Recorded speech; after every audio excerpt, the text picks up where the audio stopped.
여러분 삶 가운데 기적 같은 일들이 있으셨습니까? 여러분은 정말 기적을 믿으십니까? 어떤 사람들은 내 평생에 아파트라는 집은 없을 거야 라고 생각했는데 살다 보니까 어느 순간 내가 아파트에 살고 있는 기적 같은 일을 누리기도 하죠.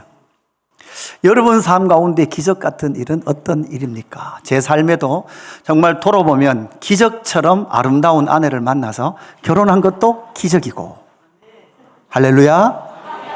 그죠? 그뿐만 아니라 기적처럼 교회를 세우시고 하나님의 영광스러운 이런 아름다운 예배당과 여러분을 만날 수 있는 놀라운 기적 같은 일도 경험하며 살더라는 거죠.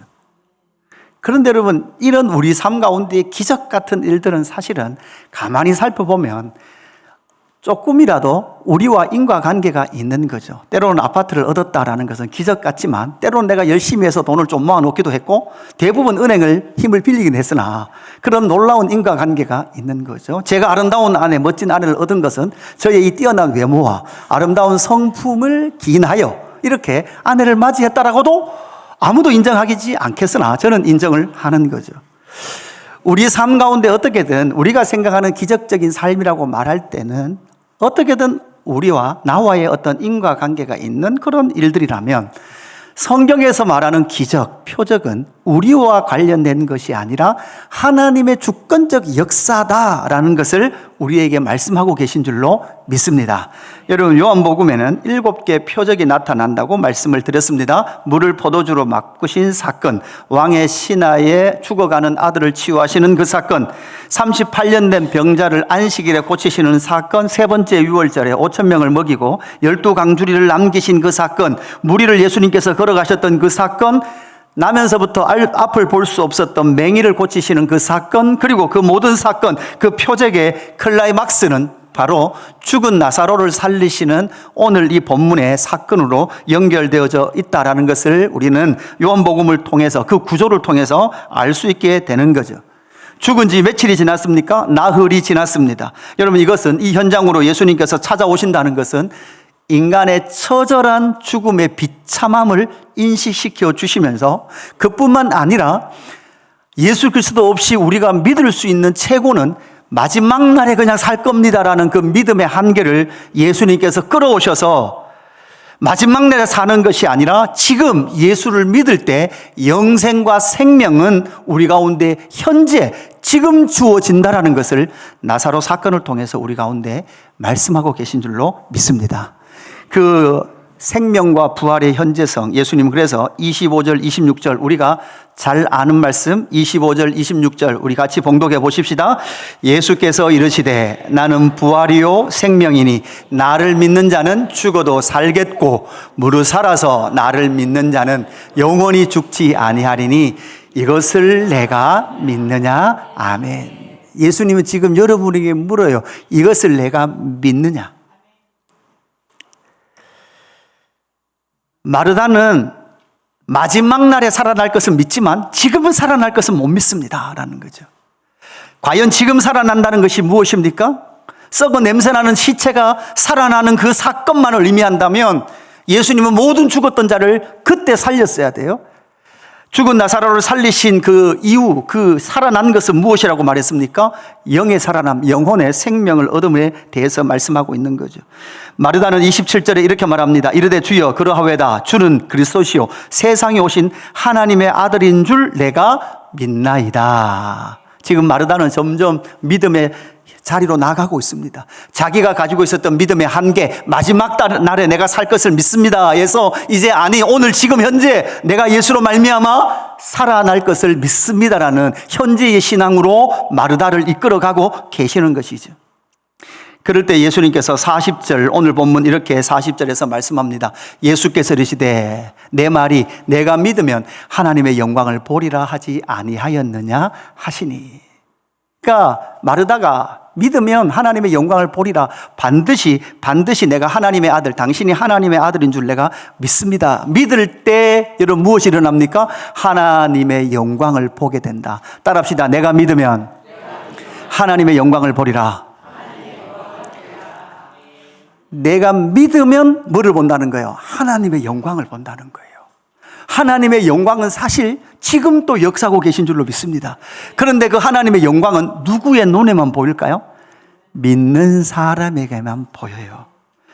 증명해 주시는데 뭐로 증명해 주세요? 여러분, 말씀으로 증명해 주시고, 표적을 통해서도, 여러분 7번의 표적, 이게 기적이 아니라 그랬잖아요. 표적을 통해서도 뭐 주세요? 지금 증명해 주시고, 그뿐만 아니라 증인들을 통해서도 뭐 주십니까? 증명해 주시는 거예요. 그 증인이 누굽니까? 세례 요한이었고, 하나님이셨고, 예수님 자기 자신이었고, 오늘 요한복음을 쓴 요한도 예수님의 증인이 되는 거죠. 그럴 때 예수님께서 41절 이후에, 후반절 이후에 이렇게 말씀합니다. 하나님께 기도하고 있는 거죠. 예수님이 이렇게 기도합니다. 아버지여, 내 말을 들으신 것을 감사하나이다. 항상 내 말을 들으시는 줄을 내가 알았나이다. 그러나 이 말씀 하옵는 것은 둘러선 무리를 위함이니 곧 아버지께서 나를 보내신 것을 그들로 믿게 하려 함이니이다. 아멘. 예수님의 관심은 계속 뭐예요? 그들이 믿기를 원하셨던 거예요. 믿을 때 하나님의 영광을 보게 될 줄로 믿습니다. 그 믿게 하시는 과정이 무엇일까? 그냥 믿어라가 아니라 예수님이 지금 무엇 해주십니까? 죽었던 나사로를 살려 가시는 과정을 다 보여주세요. 다 보여주시고 말하는 거예요. 믿어라라고 말씀하고 계시는 거죠. 내가 믿을 때 하나님의 영광을 보리라라고 말씀하시는 그 말씀 속에 그 과정이 어떻게 되는가? 예수님께서 그들을 향하여, 때로는 나사로를 향하여, 무리들을 향하여 예수님께서 하시는 네 마디가 오늘 본문에 나와요. 네 마디. 이 네 마디, 네 개의 문장을 한번 살펴보겠습니다. 첫 번째, 예수님께서는 뭐라고 말씀하느냐? 그를 어디에 두었느냐? 이렇게 묻습니다. 여러분, 죽은 지 며칠이 지났습니까? 4일이 지났어요. 4일이 지났음에도 불구하고 예수님은 이미 나사로가 병들었다는 소식을 듣고도 이틀을 더 지체하셨어요. 그리고 오늘 그 마을에 오셨지만, 본문을 자세히 여러분 읽어보시면 아시겠지만, 예수님께서 장례식 현장에 빨리 가세요. 지금도 지체하시는 것 같아요. 지체하시는 것 같아요. 지체하시면서 예수님은 천천히 죽은 나사로를 향해서 전진해 가고 있는 거죠. 여러분, 그러나 우리가 알고 있습니다. 죽은 지 4일이 지나면 여러분, 대부분 시신은 어디 가 있습니까? 집에 있습니까? 한국은 산에 있습니까? 산에 있습니다. 여러분, 한국만 산에 가는 거예요. 그죠? 여러분, 제가 베트남 가서 제일 처음 이상했던 게, 여러분, 베트남은 무덤을 어디에 쓸까요? 예, 마을에 물이 질펀한 논에다가 사람을 매장을 해요. 우리나라로 보면 호로 자식들이죠.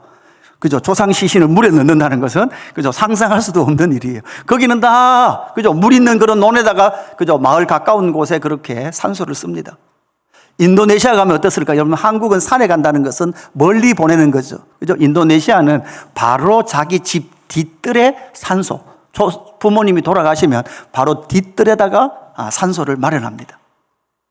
묘지를 마련하는 거죠. 그러니까 각 민족마다 달라요. 그러나 금요일에도 말씀드렸듯이 각 민족마다 사람이 죽은 지 3일이 지나면 뭐라는 거예요? 이제는 완전히 죽었다, 끝났다라는 의미가 되어서 그렇게 매장을 하게 되는 것이죠. 그렇게 3일이 지나 무덤 가운데 무덤에 묻혀있는, 동굴의 무덤 속에 묻혀있는 나사로를 보면서, 생각하면서 예수님의 감정은 어땠을까요? 예수님의 감정의 변화는 어땠을까요? 오늘 33절, 35절 말씀을 보면 예수님의 감정을 이렇게 표현하고 계십니다. 예수께서 그가 우는 것과 또 함께 온 유대인들이 우는 것을 보시고 심령의 비통이 여기시고 불쌍히 여기사 예수께서 눈물을 흘리시더라. 그러니까 여러분, 이런 거죠. 예수님도 장례식 가운데 예의상, 여러분, 장례식 가면 모두 다 울면 우리도 예의상 여러분 어떻게 해줘야 돼요? 장례식 가서 웃으면 돼요, 안 돼요? 우리나라도 제가 어릴 때만 해도 아니요, 제가 청년 때까지만 해도 장례식장에서는 항상 무슨 소리가 들려야만 했습니까? 곡소리. 청년들은 모를 거예요, 그죠? 흰색 그 배옷을 다 입으시고, 그죠? 모자도 쓰시고, 그죠? 지프로 이렇게 어떤 이렇게 통 같은 게다 두고, 지팡이 들고, 그죠? 이렇게 들고 상주들이 계속 아이고 해야 돼요. 첫날에는 진짜 슬픔의 아이고예요.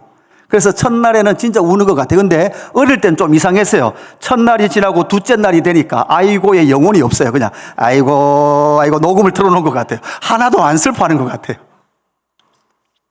예수님 시대도 마찬가지에 장례식이 되면 돈을 주고 곡하는 사람을 고용을 했습니다. 그래서 최소한 장례식장에 가면 우는 사람들과 함께 울고 심령의 비통이 여기면서 같이 눈물을 흘려야 되는 그런 의미로서 예수님께서 지금 장례식에 참여하는 것일까요? 예수님께서 여기서 심령의 비통이 여기시다 할 때 이 비통이 여기다는 것은 헬라어로 엠브리 마오마이라는 단어를 쓰는데 심령이 신음하고 있다는 거예요. 예수님이 지금 신음하고 계시다는 거예요. 그리고 깊은 탄식을 토해내시고 있는 상태라는 거예요. 그러면 지금 예수님께서 비통이 여기시는 것이 무엇일까요? 지금 나사로가 죽었기 때문에 예수님께서 지금 비통이 여기시는 걸까요? 여러분, 비통이 여기시는 것은 여러분 36절에 보면 힌트가 있는데 이렇게 말해요. 그를 얼마나 사랑하셨는가? 사람들이 예수님께서 우는 것을 보면서 나사로를 너무 사랑했기 때문에, 죽은 나사로 때문에 지금 예수님은 슬퍼서 사랑했기 때문에 사랑한 것만큼 울고 계시다라고 그렇게 생각하는 거죠. 그러나 사실 예수님께서 여기서 비통이 여기시면서 슬퍼하시는 이유가 무엇입니까? 이것은 하나님과 원수되고 하나님과 단절됨으로 말미암아 인간 안에 뭐가 들어오는 거예요? 죽음이 들어온 거잖아요. 죽음이 왜 들어왔습니까? 죽음이 무엇입니까? 죽음은 이미 하나님과의 관계의 단절 자체가 이미 뭐예요? 죽음이에요. 죽어 있는 거예요. 죽어 있는 존재의 육신이 또 죽는 거예요. 예수님은 이것을 지금 슬퍼하고 계시고 분통이 여기시는 거죠. 죽음의 원인이 단지 육신의 생명이 끝난 것이 아니라 하나님과의 관계의 단절 자체를 예수님은 지금 비통이 여기시고 하나님과의 관계가 단절된 인간을 보면서 심령에 신음하며 토해내시고 울고 계시더라라는 사실이죠. 그래서 에베소서 2장 3절 전에는 우리도 다 그 가운데에서 육체의 욕심을 따라 지내며 육체와 마음이 원하는 것을 하여 다른 이들과 같이 본질상 진노의 자녀이었더니, 그 진노의 자녀들의 죽음을 보시면서 예수님은 지금 비통이 여기고 계실 뿐만 아니라 그들이 지금 온전한 믿음을 소유하고 있지 않은 상태의 비극을 예수님은 지금 슬퍼하고 비통이 여기고 계시더라라는 거죠. 여러분, 예수님께서 그를 어디 두었느냐 이렇게 물으세요. 사실 여러분, 그를 어디 두었느냐라고 물을 때 사실 예수님의 능력 정도라면 그를 어디 묻었는지 알까요? 모를까요? 아실 수 있을 것 같아요. 그런데 그를 어디에 두었느냐 이 말을 딱 듣는 순간 갑자기 그냥 단지 나사로 한 사람을 향하여 그를 어디 두었느냐가 아니라 가만히 생각해 보십시오. 가만히. 여러분, 우리 교회 여기 가까운데 묘가 엄청 많다 그랬어요. 그죠? 묘가 엄청 많아요. 제가 교회에 있다 보면 장례식을 치르는 차들이 자주 우리 교회로 올라와요. 그죠? 그러니까 저쪽에 산 입구에다가 막 텐트를 쳐놓고 종일 이렇게 밥을 먹으면서 장례식을 치르는 데도 많아요. 그죠? 오후 3시, 4시까지 그렇게 장례식을 치르고 가거든요. 장례식을 치르고 나면 제가 늘 뭐 할까요? 산에 올라가 봐요. 이쪽으로 올라가 봐요. 이번에는 누가 돌아가셨는가? 이렇게 올라가 봐요. 가보면 누가 돌아가셨는지를 알 수 있는 묘가 있고 모르는 묘가 있어요. 알 수 있는 묘는 뭐가 있어요? 앞에 이렇게 비석이 있어요. 비석을 자세히 보면 언제 태어나서 언제 죽었다라는 게 나와요. 그러면 아이고 이분은 좀 장수하셨구나 찾을 수는 있어요. 여러분, 우리 교회에서 가장 가까운 산소의 공식적인 산소는 사실 그 목사님 부부세요. 목사님 부부인데 목사님이 96세까지 사셨더라고요. 96세까지 사시고 장례식을 하셨는데 최근에 돌아가신 분이 아니에요. 옛날에 돌아가셨는데 이장을 하시면서 우리 가장 교회에 가까운 곳에 이장을 하셨더라고요. 그래서 목사님이시더라. 목사님 부부가 가장 가까운 산소의 위치입니다. 여러분, 그를 어디 두었느냐라고 물으실 때에 예수님께서 그를 어디 둔지 몰라서 묻고 계시다기보다는 그를 어디 두었느냐라고 묻는 순간 제 안에 떠오르는 한 구절이 있었어요. 어딜까요? 창세기 3장 9절이에요. 여호와 하나님이 아담을 부르시며 그에게 이르시되 내가 어디 있느냐. 이때 부를 때 어떤 상태였습니까? 아담과 하와는 선악과를 먹음을 통하여 스스로 하나님처럼 되기를 원했던, 그래서 하나님과의 관계의 단절, 하나님의 약속을 깨트림으로 말미암아 하나님과의 관계의 단절로 말미암아 두려워 숨어 있는 그들을 지금 뭐하러 오셨습니까? 하나님께서 에덴 동산에 그들을 찾으러 오셨어요.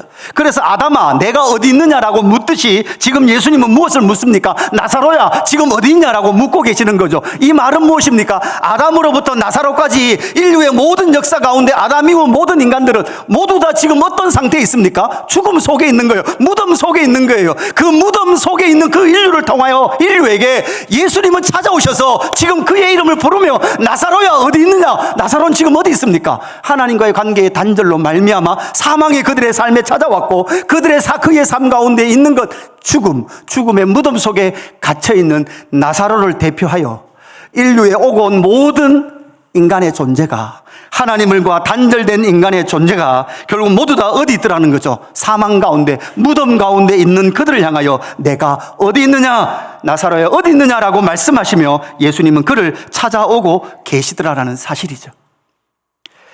성경은 무엇을 말씀하고 있습니까? 하나님의 역사는 결국은 사망이 왕노릇하는 이 역사 가운데 하나님의 아들 예수 그리스도께서 찾아오셔서 생명과 부활의 역사를 이루시기 위하여 예수님은 오셨다라고 말씀하고 계시죠. 죽음으로 단절된 하나님과의 관계의 단절을 회복하시기 위하여 하나님은 다시금 역사 가운데 나사로, 그 나사로, 사망이 왕노릇하던 아담으로부터 모든 오고 온 인류의 또 한 사람 나사로, 그 나사로를 끝까지 찾아오셔서 그를 무엇 하시겠다는 거예요? 살리시겠다라는 선포죠. 우리는 시편 139편 9절 이후의 말씀을 잘 알고 있습니다. 내가 새벽 날개치며 바다 끝에 가서 거주할지라도 주께서도 주의 손이 나를 인도하시며 주의 오른손이 나를 붙드시리이다. 이렇게 새벽 날개치며 바다 끝에 거주할지라도 하나님은 반드시 찾아오시는데 어떤 상태에 찾아오십니까? 11절 12절 말씀해 보시면 내가 혹시 말하기를 흑암이 반드시 나를 덮고 나를 두려운 빛의 밤이 되리라 할지라도 여러분 여기서 흑암은 어떤 흑암일까요? 사막이라는 흑암이 나사로를 덮고 있을지라도 나를 두른 빛이 비친 밤이 되리라 할지라도 밤과 같은 사망이 나를 찾아올지라도 하나님은 어떻게 하신다고요? 주께서는 흑암이 숨기지 못하며 밤이 낮과 같이 비추시나니 주에게는 흑암과 빛이 같음이니이다. 아멘. 빛이신 주님께서 찾아오셔서 끝까지 찾아오셔서 무덤에 장사된 나사로를 지금 찾아 그의 이름을 부르고 계신 줄로 믿습니다. 그를 찾고 계신 줄로 믿습니다. 그리고 나서 두 번째 예수님은 무엇을 말씀합니까? 이렇게 말씀합니다. 돌을 옮겨 놓으라. 나사로의 무덤과 예수님 사이를 막고 있는 것이 무엇일까요? 유대의 전통적인 그런 장례 문화는 각 집안마다 묘지를 하나 가지고 있는데 그 묘지 속에 많은 장례를 치르죠. 우리도 마찬가지죠. 여러분 문중산이 다 있습니다. 여러분 뼈대 있는 집안이니까 다 있으시죠. 예, 뼈대 있는 집안들이 가지고 있는 산소는 어떤 곳이 좋은 곳이에요? 명당이에요. 명당. 명당은 무슨 기준입니까? 자식이 잘 되느냐가 기준이 명당이에요. 그죠? 저희 집안도 산소를 샀는데 분명히 장례를 치르면서 이렇게 말했어요. 안 믿는 우리의 어르신들께서 이 자리는 반드시 가문의 장관이 나올 자리다. 아직 안 나오고 있어요. 언제쯤 나올지는 모르겠어요. 유대 사회는 동굴이에요. 그리고 장례를 치고 나면 그 동굴 입구를 큰 돌로 막아놓습니다. 그러니까 지금 예수님이 나사로의 무덤에 찾아오셨고 그 무덤과 예수님 사이에 뭐가 크게 막혀 있어요? 큰 돌이 막혀 있어요. 여러분 이 그림은 어떤 그림 같습니까? 생명을 살리러 오신 예수님과 죽어있는 나사로 사이에 있는 큰 돌 하나. 오늘 38절 39절 말씀에 예수님이 이렇게 말씀하죠. 이에 예수께서 다시 속으로 비통히 여기시며 무덤에 가시니 무덤이 굴이라 돌로 막았거늘 이렇게 기록을 하고 있고 예수께서 이르시되 돌을 옮겨 놓으라 하시니 그 죽은 자의 누이 마르다가 이르되 주여 죽은 지가 나흘이 되었으며 벌써 냄새가 나나이다. 여러분 사실 돌을 옮겨 놓는 것은 예수님께서 스스로 하고 계십니까? 아니면 돌을 옮겨 놓으라고 명령하십니까? 누군가 돌을 옮겨 놓아야 돼요. 그런데 누군가 돌을 옮겨 놓으려고 하는 믿음이 발동하기 전에 현실은 뭡니까? 시체가 썩어 냄새 나는 거예요. 시체가 썩고 냄새 나는데 돌을 옮기는 것이 의미가 있습니까? 없습니까? 의미가 없다고 생각하는 거예요. 지금 마르다가 하는 말이 예수님, 돌을 옮겨도 소용이 없습니다. 돌을 옮겨봐야 내 동생 나사로는 지금 죽은 지 나흘이 지났기 때문에 썩어 냄새 납니다라고 말씀하고 그렇게 말을 하고 있는 거죠. 그러나 여러분 생각해 보십시오. 다시 한번 생각해 보십시오. 여러분 구원의 방편에서 한번 생각해 보십시오. 여러분 예수님과 하나님과 인간 사이에 여러분 막혀 있는 담이 하나 있습니다. 여러분 그 담이 뭘까요? 죄라는 것이죠. 죄.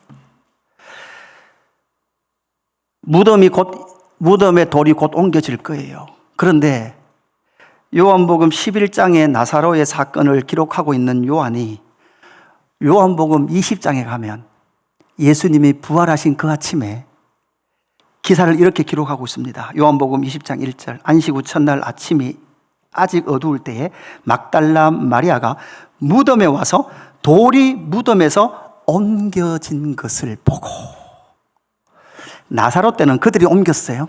그들이 옮겼단 말이에요. 그러나 예수님께서 부활하셨을 때는 돌이 이제 뭐한 거예요? 옮겨진 것을 보고, 그때야 무덤에 먼저 갔던 그 다른 제자도 들어가 보고 뭐 했더라? 믿더라. 아멘.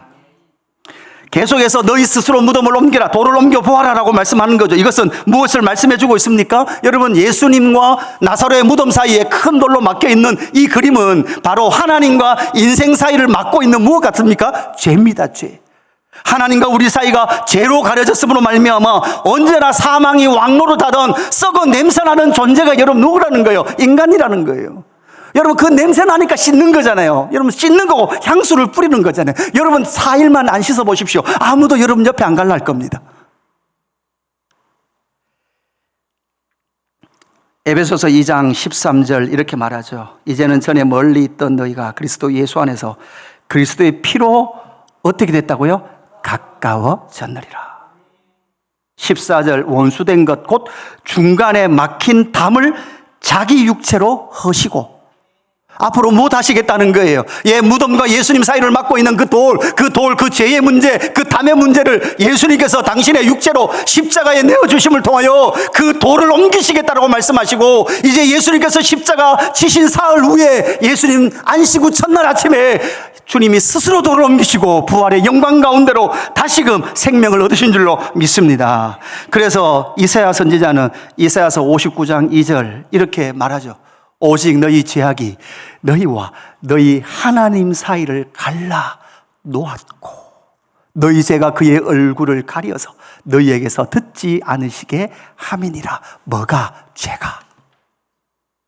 돌을 옮겨 놓으라라고 말씀하실 때 결국은 죄의 문제를 해결하시기 위해 누가 오셨다는 거예요? 예수님이 오셨다는 것을 믿을 때, 주 예수 그리스도를 믿는 행위가 결국은 돌을 옮겨 놓을 때 생명이신 예수님께서 일을 하시는 줄로 믿습니다. 여러분 예수를 믿을 때 하나님과 우리 사이를 가로막고 있던 이 죄의 문제는 예수 그리스도의 십자가에 피 흘리신 당신의 육체를 통하여 그 죄의 문제를 해결하시는 줄로 믿습니다. 세 번째, 예수님은 또한 이렇게 이번에는 큰 소리로 외치십니다. 나사로야 나오라. 죽어 냄새나는 시신을 향해 소리치시는 예수님이죠. 여러분 이 외침은 이해할 수 없는, 준비되지 않는 장례식에 그의 유족들이 큰 소리로 탄식하는 그런 의미의 큰 소리가 아닙니다. 여러분 목사는 언제나 죽음에 가장 가까이 있는 사람 중에 하나입니다. 죽음의 현장에 가장 가까이 있을 때 고인을 보내면서 가족들이 애통하고 때로는 가슴이 찢어지는 그러한 큰 탄식의 소리를 자주 들어요. 그 소리를 들을 때 똑같이 듣다 보면 심령이 아파요. 예수님이 비통히 여기시는 것처럼 정말 아플 때가 많아요. 그러나 이런 큰 소리가 아니라 나사로야 나오라라고 말씀하시는 이 큰 소리는 그렇게 사람이 죽음 앞에서 억울하고 답답해서 이해할 수 없어서 너무나 슬퍼서 외치는 큰 소리가 아니라 죽었던 나사로를 불러일으키는 소리죠. 오늘 43절에 이렇게 말합니다. 이 말씀을 하시고 큰 소리로 나사로야 나오라 부르시니. 죽은 나사로가 예수님의 그 큰 소리 나사로야 나오라 할 때 여러분 이 소리가 이 소리 나사로야 나오라라는 그 큰 소리를 말씀하는 순간 요한복음을 찬찬히 잘 묵상했다면 딱 생각나는 구절이 있어야 됩니다. 여러분 어딜까요? 요한복음 5장 25절 이후에요. 예수님께서 요한복음 5장 25절 이후에 이렇게 말해요. 죽은 자들이 하나님의 음성을 들을 때가 오나니 곧 이때라. 듣는 자는 만다고요? 살아나리라. 이를 놀랍게 여기지 말라. 무덤 속에 있는 자가 다 그의 음성을 들을 때가 오나니 이렇게 말씀하고 있는 거죠. 여러분, 사실 지금 이 시대에 예수 없이 사는 모든 것은 무엇입니까? 무덤이에요. 그런데 그 죽어있던 자들에게 찾아오셔서 큰 소리로 뭐를 외치시는 거예요? 예, 큰 소리로 나사로야 나오라 라고 외칠 때 어떤 역사가 일어납니까? 바로 썩어 냄새나던 그가 누구의 음성을 들어요? 예수님의 음성을 듣는 거죠. 어제 리더 모임 하면서 그런 이야기를 이제 나눴어요. 이스라엘 가운데 양들이 어떻게 주인의 음성을 그렇게 잘 들을까? 여러분, 집집마다 양이 많은 게 아니에요. 그 주인이 다 양치는 일에만 몰두하는 게 아니에요. 여러분, 가정마다 2마리도 있고 3마리도 있고 4마리도 있고 이렇게 있는데 사람 목동을 써서 한 10집이 모여서 한 300마리 양을 같이 키워요. 그렇게 같이 키우고 이제 풀을 뜯어먹고 집에 갈 때는 어디로 가야 돼요? 각자 주인의 집으로 들어가야 돼요. 근데 양이요, 그 주인의 음성을 다 알아들어요. 10명의 주인이 있는데 그 10명의 음성을 다 듣고 자기 집으로 찾아 들어가요. 그리고 어떻게 그렇게 하느냐 모르니까 주인이 딱 양을 사갖고 오면 한 이틀 3일을 바짝 굶긴대요. 그 얼마만큼 굶기느냐 하면 생명의 위협을 느낄 때까지 굶긴대요. 그리고 머리를 쓰다보면서, 그죠? 내가 주인이야 한마디 하고 뭐를 줘요? 먹을 걸 줘요. 그러면 그 먹을 것을 죽음 아사 직전에 딱 먹으면서 뭐를 기억해요? 아, 요게 주인의 음성이구나. 요 음성을 들어야 내가 마는구나. 들어가며 나가며 꼴을 먹는구나. 그렇게 주인의 음성을 알아서 언제나 주인이 부르면 자기 집으로 가는 거죠. 여러분, 너무 이렇게 가혹하게 합니까? 아니요. 앞으로 양은 이 주인의 음성을 못 알아들으면 죽거든요. 그렇기 때문에 죽지 않도록 죽음에 몰아넣고 주인의 음성이 무엇인지를 분별시켜 주는 거예요. 지금 사망 가운데 있던 죽은 자들이 하나님의 아들의 음성을 들을 때가 오나니, 지금 죽은 자는 누굽니까? 나사로입니다. 나사로가 주님의 음성을 듣는 거예요. 어떤 음성을 듣습니까? 큰 소리로 나사로야 나오라 라는 외침의 소리를 듣는 거죠. 그 소리를 듣고 일어난 것이 바로 나사로의 생명 얻음이죠. 우리는 알고 있습니다. 호세아서 13장 14절에 호세아 선지자는 그 죽음에 대해서 이렇게 말했습니다. 내가 그들을 스올의 권세에서 속량하며 사망에서 구속하리니, 사망아 내 재앙이 어디 있느냐? 스올아 내 멸망이 어디 있느냐? 네 유침이 내 눈앞에서 숨으리라. 여러분, 이 말씀을 그대로 누가 인용해요? 바울이 고린도전서 15장의 부활장에서 그대로 이 말씀을 인용하면서 고린도전서 15장 55절, 사망아 너의 승리가 어디 있느냐? 사망아 내가 쏘는 것이 어디 있느냐? 우리 주 예수 그리스도로 말미암아 우리에게 승리를 주시는 하나님께 감사하노니 아멘. 여러분, 무엇으로부터 승리하신다는 거예요? 사망으로부터 승리하는데 죽어 있는 영혼을 찾아오셔서 큰 소리로 나사로야 나오라. 신앙의 시작은 어딘 줄 아십니까? 이 자리예요. 이 자리. 나사로야 나오라. 나에게 더 이상 소망이 없구나. 나에게 더 이상 자유가 없구나. 나는 절망밖에 없구나. 죽음밖에 없구나라고 고통하고 있을 때, 아니 나는 죽었구나 고통하고 있을 때 주님은 찾아오셔서 주님의 음성으로 너는 내 아들이라. 성호야 나오라 라고 외쳐주셨던 그 음성, 말씀을 통하여 나에게 나사로라고 말씀하셨던 예수님께서 그 앞에 나의 이름을 넣으셔서 성호야 나오라 라고 외쳤던 그 음성이 내 안에 새겨졌기에, 어디에서? 죽음에서.